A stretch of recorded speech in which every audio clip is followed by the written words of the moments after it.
आइए आप बात करते हैं गुरु खाना नंबर 1।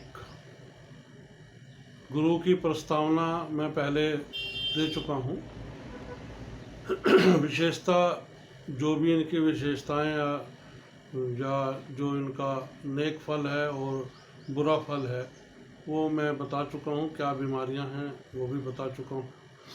अब तो लाल किताब के मुताबिक जो गुरु खाना नंबर 1 में जो परिणाम हैं इनके, मैं वो बताना चाहता हूँ। और मैं चाहता हूँ कि आप थोड़ा ध्यान से सुनिएगा, क्योंकि गुरु एक बड़ा विशेष ग्रह है जिसकी पालना करना, जिसका मान सम्मान करना, इज्जत करना, या उनके द्वारा जो एक गुरु के द्वारा जो शब्द कहे जाते हैं उनको मानना सुनना ये ज़रूरी है। तो खाना नंबर 1 के अंदर जब लाल किताब की जो प्रेडिक्शन है बृहस्पति या जिसे हम गुरु कहते हैं उनकी, तो लाल किताब कहती है कि राजगुरु, मतलब हेडिंग दिए हुए हैं हर, जिसे मान लीजिए 9 ग्रह हैं और वो 12 घरों में किस घर में वो उनका क्या परिणाम है उसकी हेडिंग से ही पता लग जाता है कि ये ग्रह या लाल किताब ने जो इस ग्रह के बारे में लिखा है या अंदर जो कहानी लिखी होगी वो क्या क्या बयान करेगी, वो इसी से पता लग जाता है। तो कहते हैं कि राजगुरु। और जातक पर जो प्रभाव की बात है गुरु के, वो सिर्फ इतना है कि लाल किताब अगली 2 लाइनों में लिखती है कि इल्म राज तेरा खजाने की चाबी, इल्म राज तेरा खजाने की चाबी, फकीरी मुकम्मल या देगा नवाबी।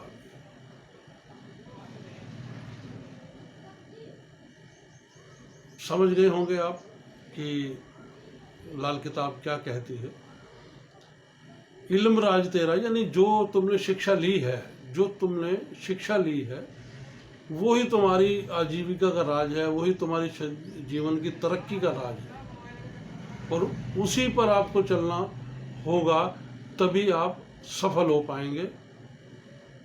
आपने किसी भी चीज़ की हुनरमंदी ली है, किसी भी चीज़ की, आप उसी पर चलिए।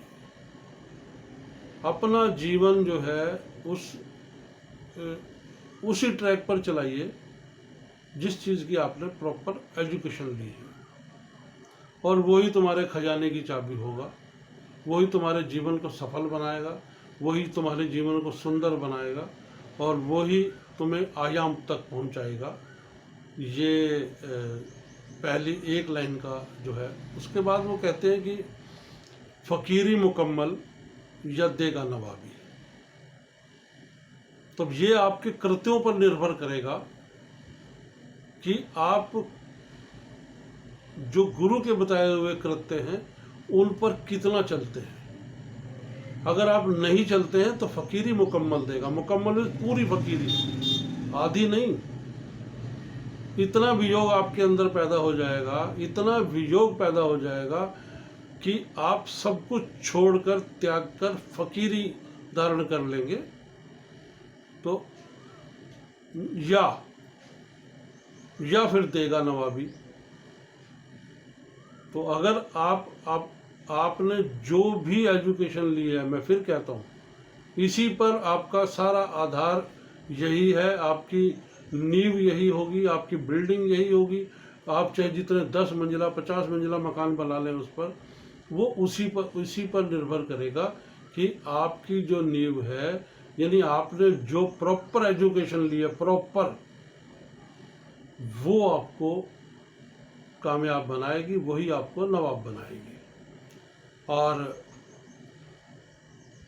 इसमें जो बच्चों की एजुकेशन है, वो कोई भी व्यक्ति जिसका गुरु खाना नंबर 1 में बैठा हो, वो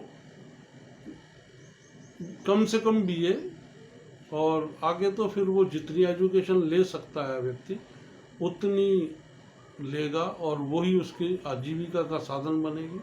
ये है ऐसा व्यक्ति, क्योंकि राजगुरु लिखा है ना, राजगुरु जिस पर बहुत बड़ी जिम्मेवारी होती है पूरे राज्य की। अब आप राज्य के मालिक नहीं हैं, आप एक परिवार के तो मालिक हो सकते हैं, तो आपके कंधों पर पूरे परिवार की जिम्मेवारी होगी और जिसे आप ईमानदारी से निभा रहे होंगे।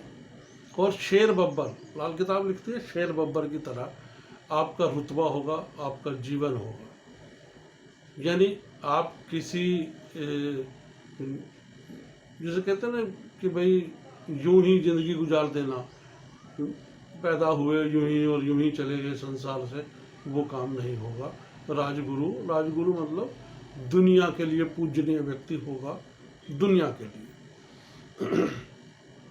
और सबसे बड़ी बात यह है कि ऐसा व्यक्ति, मैं तो सलाह देता हूँ सभी को कि जिस व्यक्ति का गुरु खाना नंबर 1 में हो, ऐसे व्यक्ति का श्राप कभी नहीं लेना चाहिए और ऐसे व्यक्ति को कभी दुखी नहीं करना चाहिए।